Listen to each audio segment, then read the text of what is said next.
¿Qué tal? ¿Cómo va? Y en este video vamos a estudiar el cálculo de los extremos libres de un campo escalar. Lo haremos con funciones de dos variables independientes, pero antes haremos un breve repaso de lo que ocurre en funciones de una variable. Decimos que el punto de coordenadas a f de a es un máximo relativo o local de la función f si y solo si se cumple esta desigualdad. Decimos que el valor que toma la función en el punto A supera a los valores que toma esa función para los x comprendidos en un entorno de A. Esto es lo que significa que este punto AF de A sea un máximo relativo o máximo local. Aquí tenemos dibujada la recta tangente. Esto quiere decir que la función es derivable en este punto. La derivada de la función en A es 0. Tenemos recta tangente horizontal. Después veremos los otros casos, ¿no? Ese punto puede ser un máximo absoluto si se da esta condición, pero para cualquier x que pertenezca al dominio de la función, sea el dominio natural o bien el dominio restringido por alguna condición particular dependiendo del problema donde la función, por ejemplo, modelice un fenómeno que podría ser físico. Vamos a definir el mínimo relativo mínimo local de una función de una variable. Decimos entonces que el punto AF de A es un mínimo relativo si se cumple que los valores de la función superan a este valor f de A en un entorno de A. Es decir, el valor que toma la función en A es el menor de los valores que toma la función para números que estén próximos a A. Por eso hablamos de mínimo relativo o mínimo local. La misma observación podemos hacer para definir el mínimo absoluto. Ahí tenemos en cuenta todo el dominio de la función o bien una restricción que se haga por alguna condición en particular. Aquí en este caso también estamos viendo en este gráfico un punto donde la función es derivable, es decir, existe f' de a y vale 0. Tenemos recta tangente horizontal. De eso nos vamos a ocupar después. Estamos haciendo un repaso de los extremos relativos para funciones de una variable porque nuestro objetivo es ver qué pasa en campos escalares de dos variables. Vamos a la condición necesaria.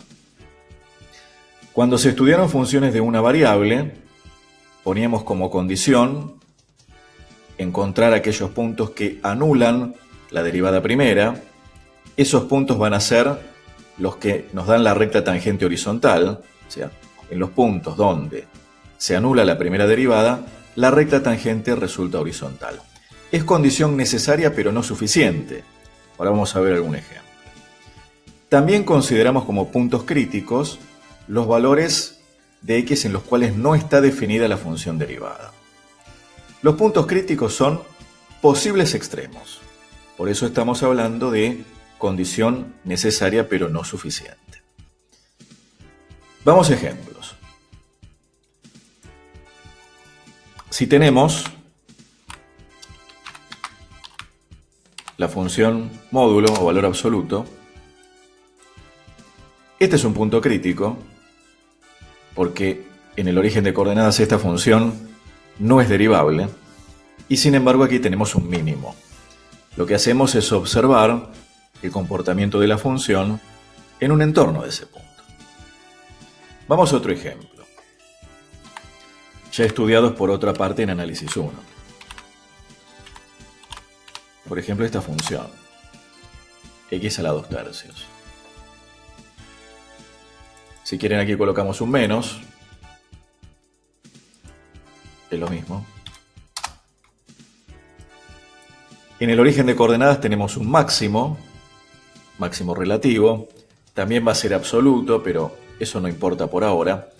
Lo que observamos es que a izquierda la función viene creciendo y a derecha pasa a ser decreciente, con lo cual esto me está indicando que el punto 0, 0 es un máximo. En estos dos casos que estamos analizando tenemos extremos relativos, pero la función no es derivable en ese punto. Estamos hablando de condición necesaria pero no suficiente. Por ejemplo, Si tenemos esta función, estamos dando ejemplos típicos, ¿no? De funciones que ya han sido estudiadas. Esta función, igual a x tercera, igual a x cubo, 0 es un punto crítico porque anula la primera derivada, también se anula la segunda, pero sin embargo el hecho de que se anule la primera no me está afirmando, no puedo afirmar que hay un extremo. Fíjense que aquí en 0, 0 tengo un punto de inflexión. Por eso es importante, una vez que uno determina los puntos críticos, clasificarlos. Porque puede haber extremos o podemos tener, por ejemplo, puntos de inflexión. Vamos entonces a recordar la condición suficiente. Utilizamos algunos de los criterios. El criterio de la derivada segunda puede llegar a ser muy útil y sencillo si la función derivada segunda es simple de calcular. Lo que decimos es lo siguiente. Si tenemos un máximo relativo, si la función en el punto A f de A tiene un máximo local o relativo, la derivada segunda en ese punto es negativa. ¿Qué significa esto? Que la función en ese punto es convexa o cóncava hacia abajo, o cóncava negativa. O sea que yo, una vez que determiné ese punto crítico, donde se anula la derivada primera, aquí lo tenemos indicado, si la derivada segunda es negativa, en ese punto puedo afirmar que ahí hay un máximo. De la misma manera, si en el punto A la derivada primera se anuló y calculo la derivada segunda y me da positiva, puedo afirmar que ahí tengo un mínimo local o mínimo relativo. Estamos en esta situación. Es importante que la función derivada segunda sea positiva o sea negativa. Si es 0, nada podemos afirmar. Podría ser un punto de inflexión, habría que calcular la derivada tercera o las derivadas sucesivas, y lo mismo ocurriría en el caso de extremos. Esto ya se ha estudiado en cálculo en una variable. Estamos haciendo solo un repaso. También dijimos que si la función no es derivable, en el punto lo que hacemos es ver lo que pasa en un entorno. Esto es como el criterio de la derivada primera. Cuando uno analiza el comportamiento de una función en un extremo, vamos a dar un ejemplo, para el más sencillo posible, ¿no? Esta función igual a x al cuadrado, sabemos que aquí hay un mínimo, pero lo que uno hace es ver qué pasa en un entorno, es decir, si la función a izquierda viene de ser decreciente, o sea que las derivadas puntos próximos a 0 me dan valores negativos, por izquierda. Si por derecha la función derivada o las derivadas me dan números positivos, estoy diciendo que la función es creciente, con lo cual, si la función viene de ser decreciente y pasa a ser creciente, ahí tengo un mínimo. Del mismo modo, si tuviera esta situación, aquí en el origen de coordenadas tengo un máximo, la función viene de ser creciente, pasa a ser decreciente. Uno hace el análisis en un entorno del punto. Uno recurre a ese criterio también en funciones de una variable cuando la función derivada segunda es complicada de calcular. Es decir, puedo utilizar cualesquiera de los dos criterios. Por supuesto que si la función no es derivable, como aquí, ya lo hemos dicho, uno analiza lo que ocurre en un entorno del punto para afirmar que en ese punto crítico tengo un extremo. Vamos a ver lo que ocurre en funciones de dos variables independientes, que son las que vamos a estudiar. La definición es similar al caso de una variable. Decimos que el punto de coordenadas AB, f de AB, es un máximo relativo de f. Si se cumple esta desigualdad, el valor que toma la función en este punto supera a los valores que toma la función en un entorno, por eso lo indicamos de esta manera. No tenemos que perder de vista que estas funciones están definidas para valores del plano XY, por eso el entorno aquí es un círculo sin la frontera, centrado en AB y radio delta, ¿no? Y la gráfica, que es una superficie, los valores que toma la función superan a los valores que están en un entorno de ese punto. Esto es muy importante que lo podamos interpretar. Aquí estamos dando las tres coordenadas, porque estamos hablando de un punto del espacio. El concepto de máximo absoluto es similar, nos referimos ahí a todo el dominio natural de la función, o si se ha restringido por algún problema. Y también, si tenemos que definir el mínimo relativo o mínimo local, igual que en una variable, tenemos esta desigualdad, es decir, decimos que el punto AB, f de AB, es un mínimo relativo, si se cumple que el valor que toma la función es menor que los valores que va a tomar esa función para puntos próximos al punto AB. Estamos en el plano R2. Y del mismo modo, definimos el mínimo absoluto considerando todo el dominio de esa función. Vamos a la condición necesaria. Esto es muy importante. Y también es interesante que tengamos presente lo que acabamos de repasar en una variable. Y la idea es justificar por qué igualamos a cero las dos derivadas parciales para obtener los puntos críticos, que son los posibles extremos. Procedemos del mismo modo que cuando explicamos las derivadas parciales. Si cortamos la superficie, la gráfica de la función f, con el plano y igual a b, plano paralelo al xz, me queda una función de una sola variable, cuya gráfica es una curva. Igualamos a cero, ahí estamos obteniendo el punto en el cual la recta tangente a esa curva es horizontal. Vamos a verlo con un ejemplo concreto. Ya lo tenemos preparado porque los minutos vuelan. Un paraboloide circular que abre hacia abajo. El vértice de ese paraboloide está en el punto 1, 2, 3. No importa por ahora la ecuación, simplemente para visualizar. Y si cortamos entonces con el plano y igual a 2, nos queda esta parábola. La recta tangente a esa parábola en ese punto va a ser efectivamente una recta paralela al plano XY, una recta horizontal. Esto es lo que estamos diciendo en forma genérica aquí. De la misma manera, si cortamos la superficie con el plano x igual a, también me queda una función de una sola variable, cuya gráfica es una curva. Al igualarla a cero obtenemos el punto en el cual la recta tangente es horizontal. Estamos entonces, siguiendo con este gráfico, en esta situación, corto con el plano x igual a 1, me queda esta parábola y podemos graficar la recta tangente, que también obviamente es horizontal. Si consideramos entonces las dos rectas a la vez y los dos planos, vamos a borrar los planos para que se vean mejor las rectas.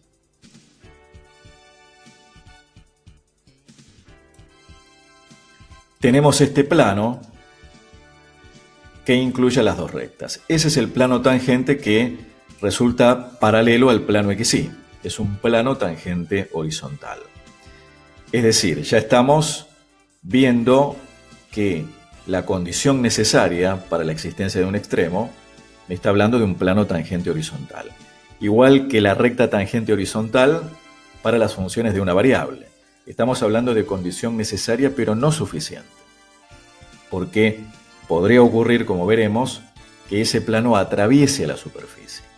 Si hay un extremo, y la función por supuesto es diferenciable, en ese punto diferenciable, el plano tangente es horizontal. Lo mismo que en funciones de una variable, que si la función es derivable en el punto, la recta tangente es horizontal si hay un extremo. Entonces, en ese punto de coordenadas AB, se hacen cero ambas derivadas parciales. Lo que uno hace para obtener los puntos críticos es igualar a cero las derivadas parciales, las funciones derivadas parciales. Me queda un sistema de ecuaciones que no es lineal en general, si lo fuera es más simple de resolver. Eso es lo más complejo en este tipo de problemas, resolver ese sistema de ecuaciones, pero una vez que uno lo resuelve, obtiene los puntos críticos. Reiteramos, esta es la condición necesaria. Pedir que se igualen a cero las derivadas parciales o encontrar los puntos que igualan a cero simultáneamente ambas funciones derivadas parciales es pedir que el vector gradiente sea el vector nulo, encontrar para qué puntos el vector gradiente es el vector nulo. Hablamos en plural porque puede haber varios puntos críticos, también llamados puntos estacionarios. Pensemos lo siguiente, hablamos hace minutos de un plano tangente horizontal. Si nos vamos a la ecuación del plano tangente, que la tenemos aquí, al ser cero las derivadas parciales en ese punto, me queda la ecuación justamente z igual a constante. Esta es la ecuación de un plano tangente horizontal paralelo al plano XY. Es el lugar geométrico de todas las rectas tangentes. Así habíamos definido el plano tangente. O sea que este plano tangente horizontal va a incluir a todas las rectas tangentes horizontales que voy a poder trazar en este punto. Aquí hay solamente dos, son las que tomamos como referencia para determinar ese plano tangente. Y fíjense que si calculamos la derivada direccional, obviamente que va a ser cero en cualquier dirección y sentido, precisamente por lo que acabamos de decir. Si pensamos en las infinitas rectas que pasan por ese punto, por este punto, incluidas en este plano, justamente son todas rectas paralelas al plano XY. Vamos ahora a la condición suficiente porque tenemos que clasificar esos puntos críticos igual que en funciones de una variable. Aquí es un poco más complejo o más largo el procedimiento porque intervienen las derivadas parciales segundas. Para justificar esta regla tenemos que recurrir a la fórmula de Taylor, pero no lo vamos a hacer ahora. La idea es que aprendamos este método. Armamos un determinante que se denomina hessiano. Esto se debe a Hesse, matemático alemán del siglo XIX. Aquí las derivadas cruzadas son iguales. Vale el teorema de Schwarz y las hipótesis que ustedes conocen. Conviene escribir el hessiano de esta manera y la resolución, bueno, es muy sencilla teniendo en cuenta que es un determinante de 2 por 2. Entonces lo que hacemos es evaluar este determinante en los puntos críticos que obtuvimos al igualar a cero las dos derivadas parciales. Es decir, una vez que obtenemos esos puntos, por ejemplo acá el punto AB, lo indicamos de esta manera, vamos a analizar el signo del hessiano y el signo de la derivada parcial segunda respecto de x tomada dos veces. Entonces, si el hessiano es positivo y la derivada segunda es positiva en ese punto, podemos afirmar que el punto AB, f de AB, es un mínimo relativo o mínimo local. La superficie va a estar por arriba del plano tangente. Si el hessiano es positivo, pero la derivada segunda es negativa en ese punto, repito, si el hessiano es positivo en ese punto y la derivada segunda, por supuesto la parcial respecto de x tomada dos veces, es negativa, podemos decir que en este punto AB, f de AB, hay un máximo relativo y la superficie está por debajo del plano tangente. Aquí tenemos un máximo, por eso vemos que la superficie está por debajo. Si fuera un mínimo, la superficie estaría arriba. Igual que en funciones de una variable, cuando uno traza la recta tangente horizontal. En el máximo, la curva está por debajo y en el mínimo, la curva está arriba de esa recta. Bien. Es decir, para que haya un extremo, el hessiano tiene que ser positivo. Tenemos estas dos situaciones, es decir, además de evaluar el hessiano, no importa el valor sino el signo, tenemos que ver el signo de la derivada parcial segunda respecto de x tomada dos veces en ese punto. Reitero, el punto AB es un punto crítico que obtuve igualando a cero las derivadas parciales primeras. Si el hesiano es negativo en ese punto, puedo afirmar que en el punto AB, F de AB, hay lo que se llama un punto de ensilladura o un punto silla, que vendría a ser lo equivalente al punto de inflexión en funciones de una variable. Y en ese caso, así como en funciones de una variable, la recta tangente atraviesa la curva, en un punto silla, el plano tangente horizontal atraviesa a la superficie. Repito, en esta situación, el plano tangente horizontal atraviesa a la superficie en este punto. Y por último, si el hesiano es cero, no tenemos información. Tenemos que recurrir a estudiar la función, en este caso la superficie, en un entorno del punto AB, cosa que es bastante compleja. Vamos a dejar para más adelante la justificación de la condición suficiente y vamos a ir directamente a un ejemplo. Y en este ejemplo vamos a determinar los puntos críticos y luego los clasificaremos para esta función de dos variables. Es una función polinómica. Obtenemos las funciones derivadas parciales, las igualamos a cero. Aquí me queda un sistema de dos ecuaciones con dos incógnitas, que no es lineal, lo resolvemos por sustitución. Aquí despejamos y en la segunda ecuación, la reemplazamos en la primera y nos queda una ecuación, en este caso es una ecuación bicuadrada, la llevamos a una cuadrática con esta sustitución. Conviene poner pausa en el video para ver el procedimiento algebraico. Y una vez que resolvimos esta ecuación bicuadrada y llegamos a estos cuatro resultados, tenemos que reemplazar en esta expresión, ¿no? Porque estos son los cuatro valores de x, para obtener los cuatro valores de y. ¿Por qué razón? Porque tenemos que obtener la abscisa y la ordenada de cada punto. Estos son los puntos críticos. Repito, una vez que resolvimos la ecuación y obtenemos los cuatro valores de x, necesitamos los cuatro valores de y. Tomados de a pares me determinan esos puntos que van a ser los puntos críticos que vamos a clasificar. Para ello, obtenemos las funciones derivadas parciales segundas, armamos el determinante hesiano. Aquí lo hacemos en forma genérica y aprovechamos una de las propiedades de los determinantes, pero no es necesario. Puede convenir para simplificar las cuentas, pero si uno no tiene en mente esta propiedad de los determinantes, de que si yo multiplico el determinante por un número, equivale a multiplicar solo una fila o solo una columna por ese número, como lo hemos hecho acá. Fíjense que tenemos el 6 en la fila 1 y el 6 en la fila 2.